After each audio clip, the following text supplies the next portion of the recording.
دے، ہمارے سجدوں کو جاندار بنا دے، ہماری تلاوت کو جاندار بنا دے اور ہماری اسلامی زندگی کے اندر جان پیدا کر دے۔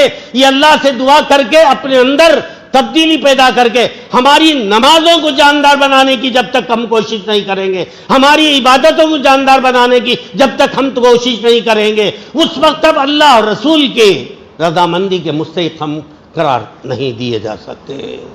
لہذا میرے عزیزو، آپ نے دیکھا ہوگا پوری ہندوستان میں یہ آبادی ہندوستان کی مسلمانوں کی آبادی نہیں، مسلمانوں کا ملک نہیں رہا ہے، یہ غیر مسلموں کا ملک رہا ہے۔ چاہے 25 کروڑ کی آبادی ہو، چاہے 30 کروڑ کی آبادی ہو، کوئی تو 35 کروڑ کی آبادی، حکومت کہتی ہے 18 کروڑ کی مسلمانوں کی آبادی ہے۔ یہ 18 کروڑ کے مسلمان یہاں کے باشندے ہیں، یہاں باہر سے مسلمان آ کر یہاں ملک کو آباد کر کے اس کو پھیلایا ہے۔ کیا شکل ہے؟ ظاہر ہے کہ حقیقی اس ملک کی آبادی مسلمانوں کی نہیں ہے،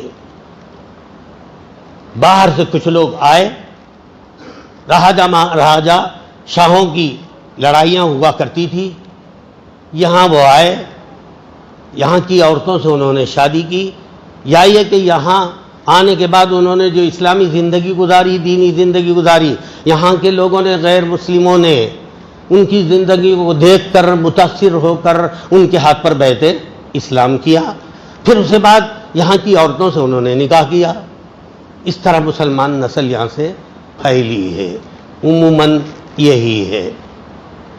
لیکن آپ نے دیکھا ہوگا کہ ہندوستان میں اسلام کو پھیلانے کے لیے مدارس کا سہارا لیا گیا ہو، علماء کا سہارا لیا گیا ہو، اجتماعات کا سہارا لیا گیا ہو، لمبے لمبے جلسوں کا سہارا لیا گیا ہو، ایسا نہیں ہے۔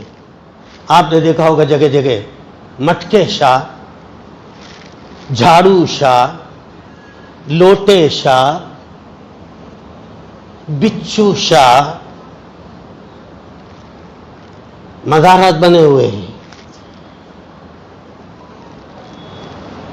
آغاز میں انہی صوفیہ اولیاء اللہ جو مختلف درگاہوں میں دفن ہیں، ان کی شب و روز کی زندگی، ان کی اسلامی زندگی، ان کی پریکٹیکل عملی زندگی کو دیکھ کر یہاں کے غیر مسلم متاثر ہو کر ان کے ہاتھ پر بیعت اسلام کیا ہے۔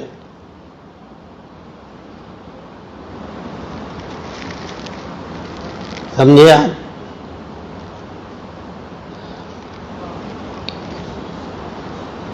میں آپ سے بار بار کہہ چکا ہوں، مقرر نہیں ہوں، اور آپ کو الجھن بھی ہو رہی ہے، مقرر بھی نہیں ہے، تقریر کرتا چلا جا رہا ہے۔ لیکچر سے، لمبی لمبی تقریروں سے کسی مولوی کو یا کسی سجن کو، کسی بھی انسان کو یہ غلط فہمی ہے کہ اللہ انسانوں کو ہدایت دے دیں گے۔ انسانی ہدایت موقوف ہے علماء کی تقریر پر، اجتماعات پر، جلسوں پر، مشوروں پر۔ ایسا نہیں ہے۔ آپ کو دیکھ کر اسلام پھیلنا چاہیے، آپ کو دیکھ کر، آپ کی زندگی سے متاثر ہو کر یہاں کے غیر مسلم افراد کو اسلام قبول کرنا چاہیے۔ آپ کے معاملات، آپ کا کاروبار، آپ کے تعلقات،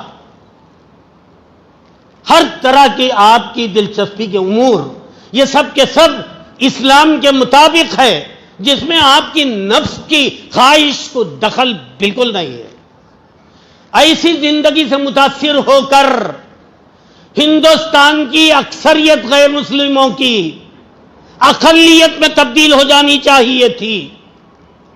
ہماری زندگیوں سے متاثر ہو کر یہاں کی اکثریت مسلمانوں کی ہوتی، اسلام کو اپنانے والوں کی ہوتی، ہمارے احوال کو دیکھ کر، ہماری شب و روز کو دیکھ کر، ہماری نمازوں کو دیکھ کر، ہمارے اخلاق و کردار کو دیکھ کر، اور ہماری دوسروں کے ساتھ ہمدردی کو دیکھ کر ہم پڑوس کے حقوق کا خیال رکھنے والے، یہ حقوق کے خیال رکھنے کا جذبہ ہمارے اندر پیدا ہوتا ہے. ہم دوسروں کی ضرورت کو ترجیح دیتے ہیں، ہم دوسروں کی نیک نامی کی فکر کرتے ہیں اور دوسروں کی ضرورت کی تکمیل کی کوشش کرتے ہیں، غریبوں کی امداد کرتے ہیں، فیاضی کرتے ہیں. ان تمام کاموں کو دیکھ کر جو دو قوم دنیا میں رہتی ہے